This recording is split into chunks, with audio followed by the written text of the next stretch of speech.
Hello student, as we are discussing our class at Civics first chapter, that is Constitution and the need for law. So in our last class we have discussed about what is Constitution, its importance and the need for law. We have discussed about diversity and the female fratricides. So today in our class we will discuss about law and dissent. So what is law? Law is a rule of conduct developed by the government or society over a certain territory, that means over a certain limited area. Whenever society and government make a law, it would be applied in certain limited area or in a certain territory or certain section. Law can be anything else but must be made by the society or government, that is law. Now what is dissent? Dissent is an act of disagreeing with the views and opinion of the holding authorities. It means you can just take an example that if a law has been framed by the government but majority of the people is not ready to accept this law. It can be anything else or it can be any kind of law. So when the people is not accepting the law, it is converted into dissent. Dissent it implies the disagreeing the view of the holding authorities. Whatever opinion the holding authority is giving, that has not been liked by the people. They are disliking the views and opinion of the holding authority. This is dissent. Now, how can dissent be shown by the people? The people, if they are not ready to accept the law that has been made by the government or any institution or any office or any highest authority, then the people show their dissent by peaceful marches, through non-cooperation, through violent protest, or they can do strikes, etc. So that in this way they are not ready to accept the law. Now we will talk about Salt Satyagraha of 1930. As we all know, Mahatma Gandhi had dissent against the Britishers. You all know, children, regarding salt law. Mahatma Gandhi was a firm believer in non-violence and was a peace lover. When Britishers stopped the Indian to make salt, they have protested against the Britishers. So Mahatma Gandhi with his followers, he marched from Sabarmati Ashram at Ahmedabad and walked till Dandi. And he started his march from 12 March 1930 and he reached Dandi, that is, where is it? A village on the west coast of India.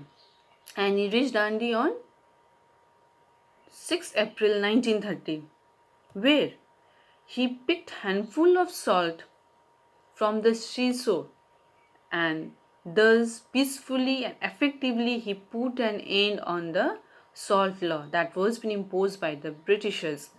So in this way, Mahatma Gandhi has shown dissent against the Britishers. Next one, we will move on to anti-liquor movement. During post-independence time, India had witnessed an anti-liquor movement, and this anti-liquor movement was being led by the women in Andhra Pradesh. Women has organized large scale of protests against the opening of numbers of liquor shops. Why women were protesting? As because the poor people, they were wasting their money on the liquor. They were not give whatever money they are earning, they are not giving their money at home. They were just wasting their money on the liquor. As there was a licensed liquor shop which was being given license by the government, those licensed liquor shops has opened unauthorized liquor counter as so that they can sell their liquor in a large quantity and the people can access the liquor easily. So, some of the brave women had protested against the sale of liquor and they started the anti-liquor movement. As the women, they knew that it is not easy to ban liquor as it was an important source of revenue of government, because the government used to collect the huge amount of revenue from this liquor shop. They know that this is a hardest movement to stop the liquor, but however, after much protest, ban was imposed upon this unauthorized liquor shop. But so what we understand is that law alone cannot curb or remove the social evil, social practices. For it, what is required, what is important is social awareness among people is needed as a helping hand. As we all know, children, we can't clap hand with one hand, so for that two hand is required. For same way, if law is been imposed by the government, the citizens should be aware and should follow it. Thus, if any law is against the fundamental rights of the people, then Supreme Court will not pass that law and will declare that such type of law as null or void. So what we understand is that rules of law will always prevail, and no one is above it.